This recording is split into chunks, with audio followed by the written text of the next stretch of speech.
Agora falando sobre o Vasco, obviamente mandante em São Januário, com novidade na lista do técnico Rafael Paiva, tratando-se de um jogador que foi muito elogiado pelo treinador na última coletiva de imprensa. Eu estou falando do cria da base, o zagueiro Luiz Gustavo, que é até um pedido atendido pelo torcedor cruzmaltino, feito pelo torcedor, em relação a trazer oportunidade para os jovens da base.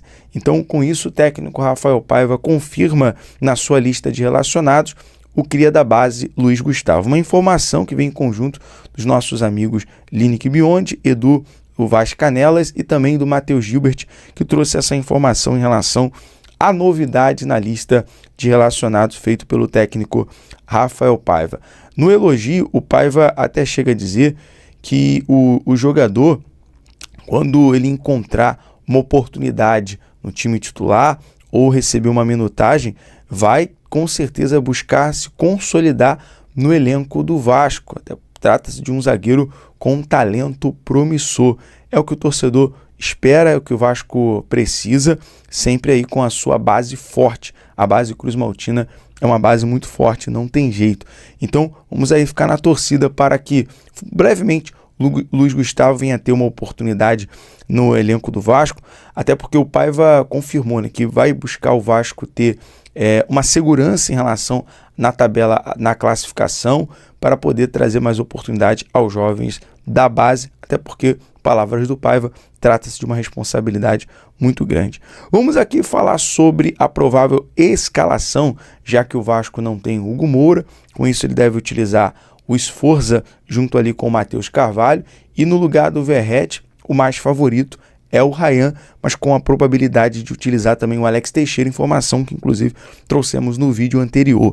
Mas vamos aqui à provável escalação: Léo Jardim, Paulo Henrique, João Vitor, Léo, Lucas Piton na lateral esquerda, Sforza e Matheus Carvalho fazendo a volância, meio de campo, o Coutinho, e no ataque, Emerson Rodrigues, Ryan e Puma Rodrigues. Portanto, essa é a provável escalação feito pelo técnico Rafael Paiva.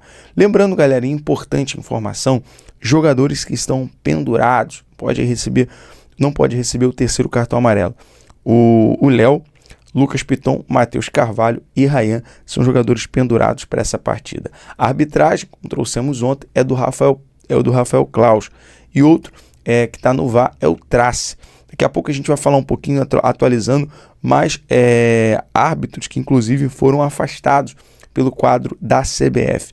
Mas eu quero trazer um destaque aqui a um zagueiro que é do Vasco, que está emprestado para o Olímpia, e surgiu essa informação: o Manuel Capasso, ele vem se destacando, né, no futebol paraguaio. Manuel Capasso, jogador do Vasco, cedido ao Olímpia, anotou mais um gol no Campeonato Paraguaio. Dessa vez na vitória diante do Cerro Porteño por 3-0. Partida no qual o defensor foi considerado o melhor em campo.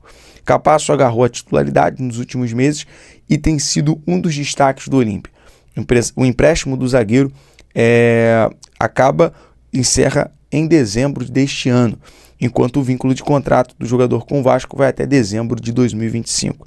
Seria um nome interessante para retornar para o Vasco, o Capasso, que é muito criticado em relação a questão de decisão e principalmente jogos importantes, né? Clássicos, enfim. Mas, na sua opinião, torcedor que é muito bem-vindo aqui no BTB Esportes, Capasso seria interessante para retornar ao Vasco após encerrar o contrato de empréstimo com o Olímpia? Coloca aqui nos comentários, é importante a sua participação.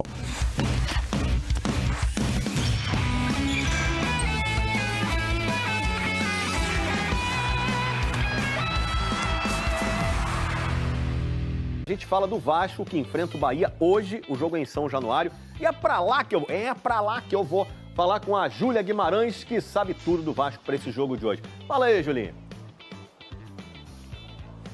Oi, Escobar, um abração para você, para todo mundo que está ligado no Globo Esporte. Ingressos esgotados, viu, para hoje à noite, esse jogão contra o Bahia, que o técnico Rafael Paiva vai ter 2 desfalques importantíssimos, né? O Verratti e o Hugo Moura estão suspensos pelo 3º cartão amarelo. A gente tem aí o provável time titular do Vasco já com os prováveis substitutos desses 2 desfalques. Vasco deve ir a campo com Léo Jardim, Paulo Henrique, João Vitor, Léo e Lucas Piton. O Sforza deve substituir o Hugo Moura ali no meio de campo. Matheus Carvalho, Coutinho, Emerson Rodrigues, Puma Rodrigues e o Ryan deve substituir o Verratti. Tarefa difícil para o Ryan, é um confronto direto, né, com o Bahia, numa luta ali por uma vaga na Libertadores do ano que vem. Só 6 pontinhos separam as 2 equipes na tabela de classificação. Vasco que depende de uma vaga numa competição continental para preparar o planejamento da próxima temporada. Além desse planejamento que está indefinido, ainda tem outras interrogações em relação ao futuro do Vasco. A gente vai acompanhar agora numa reportagem especial do Rafael De Angeli.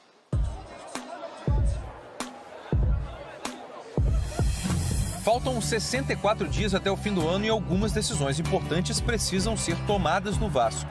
Uma delas é sobre a casa. O mundo ideal para a direção é que a reforma de São Januário comece antes de acabar este ano. Ou seja, as próximas 4 partidas do Vasco como mandante seriam as últimas na atual versão do estádio. Existe um planejamento para reabri-lo em 2027, ano do centenário de São Januário. Só que para iniciar a reforma, o clube precisa vender a maior parte do potencial construtivo. Toda cidade tem um plano diretor que determina quanto você pode construir em cada região. E se você não usa todo o potencial construtivo de um lote, você pode transferir esse potencial para um outro lugar. Você usa um documento que é justamente o potencial construtivo.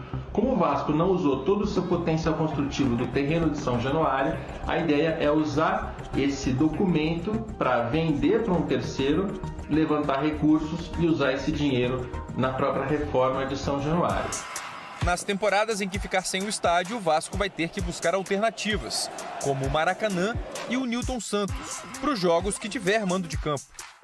Outro assunto em evidência é o futuro da SAF do Vasco. Em 2022, aqui na sede do Calabouço, os sócios aprovaram a venda de 70% da Sociedade Anônima do Futebol à empresa 777. Em maio deste ano, o grupo norte-americano foi afastado do controle do futebol do clube pela Justiça e agora o Vasco procura um novo comprador. Desde então, a SAF está sob controle do Vasco Associativo, liderado pelo presidente Pedrinho. Depois do jogo contra o Cuiabá na semana passada, o clube divulgou uma carta aberta dizendo que encontrou um cenário previsível e iminente de caos deixado pela 777. Também revelou que há em curso um processo de mediação de dívidas com credores, conduzido pela Fundação Getúlio Vargas. Por fim, a carta dizia que a reestruturação da SAF será desafiadora, mas criará condições para um futuro melhor e sustentável para o Vasco. Existem processos rodando tanto nos Estados Unidos quanto reclamações sendo feitas na Europa, e esses credores eles vão brigar ali para não perder aquele dinheiro que eles tinham colocado na 777. E isso envolve também os ativos que a empresa tinha deixado, entre eles o Vasco.